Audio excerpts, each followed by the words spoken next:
Grégoire Mayor, conservateur au musée d'ethnographie que je co-dirige depuis 1 année et demie avec Yann Laville. Le musée d'ethnographie de Neuchâtel se trouve ici sur une colline dite de la colline de Saint-Nicolas depuis 1904. Il est constitué de 2 bâtiments principaux.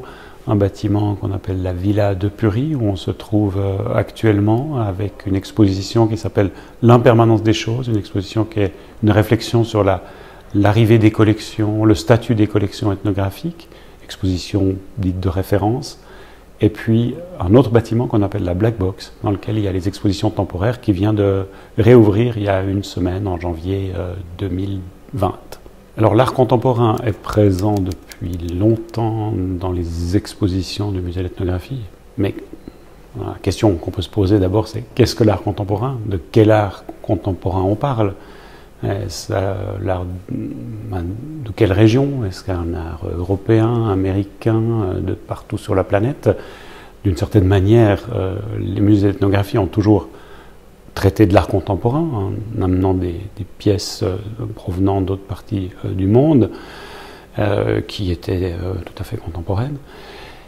Il n'empêche qu'effectivement, on utilise dans nos expositions des artistes actifs actuellement qui peuvent être des artistes d'un peu partout sur la planète, mais aussi évidemment des artistes occidentaux. Vous entendez ici barrir un éléphant derrière vous, c'est un bon exemple d'une pièce d'art un peu étrange, à la frontière entre l'anthropologie et l'art, une pièce qui est un éléphant robot qui s'appelle Ganesh. Cet éléphant Ganesh, c'est un très bel exemple de ces frontières contemporaines ou de ces éléments assez étonnants qu'on peut accueillir dans nos collections. Donc cet éléphant nous a été donné par Zaven Paris, cette marionnette, et en fait elle avait servi dans un projet de recherche qui s'appelait Ganesh Yourself par l'anthropologue français Emmanuel Grimaud à Mumbai, autour de la question de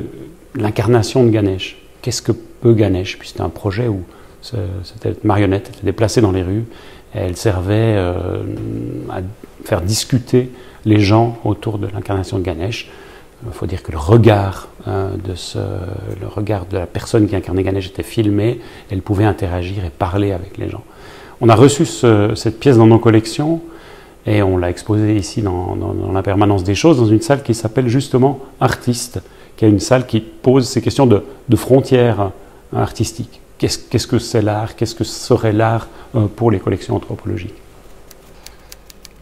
Pour nous, il n'y a pas tellement de différence. Un objet qui témoigne d'une pratique culturelle, que ce soit un objet à vocation artistique, parce qu'effectivement s'intégrant par exemple que dans un marché artistique, ou un objet culturel réalisé un objet avec une fonction mais réalisé avec un certain talent, une pratique, voilà, les objets vont parler différemment, mais il n'y a pas de problème à les confronter, c'est des productions culturelles de toute façon. Si on voit les œuvres par exemple dans l'exposition Le Mal du Voyage, les œuvres réalisées par l'artiste plasticien François Burland au Sahara, autour des relations entre les touristes et les Touaregs, on est dans une forme de journal de voyage classique, ironique, en même temps c'est une pratique artistique, en même temps ça témoigne d'une période historique. Donc voilà, c'est un bel objet porteur de sens. Donc il n'y a pas de raison de ne pas l'utiliser dans une exposition, évidemment, qui porte sur le voyage, d'autant plus. Le statut, pour moi, d'un objet, il est déterminé effectivement par le contexte dans lequel on le présente, aussi, mais aussi par le discours que les gens portent dessus, que les gens ont porté dessus, et puis que la manière dont, du coup, aussi les visiteurs le lisent, l'interprètent. Et nous, notre responsabilité, notre rôle dans le musée, c'est des fois de faire parler peut-être ces objets aussi assez différemment. Alors ça c'est clair, oui.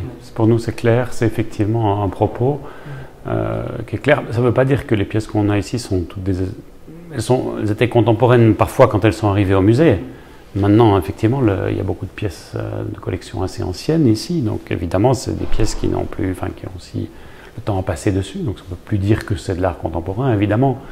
Mais, et puis, certaines pièces ne relèvent pas forcément, pour les sociétés en question, de catégorie artistique, enfin une catégorie artistique.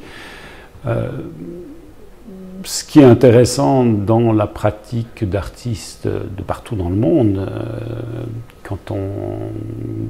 avec qui on pourrait travailler aujourd'hui ou dans lesquels on pourrait acquérir des pièces pour nos collections, c'est une question de point de vue, c'est une question de sensibilité, c'est une question de manière de mettre en image ou en forme le monde. Et ça, si la pratique artistique c'est ça, eh bien oui, c'est bien d'avoir ce type de pièces-là parce que ça nous donne d'autres types d'interprétation du monde, de manière de le voir, de le considérer, et ça témoigne de l'imaginaire aussi des sociétés humaines. Et ça, c'est la grande richesse de notre travail. Et peut-être certaines personnes ont une sensibilité et puis un talent, une manière de mettre en forme qui est peut-être plus développée que d'autres. Et puis quand on a ce type de pièces-là et qu'on peut les montrer, ça aide, ça amène une couche de sens supplémentaire.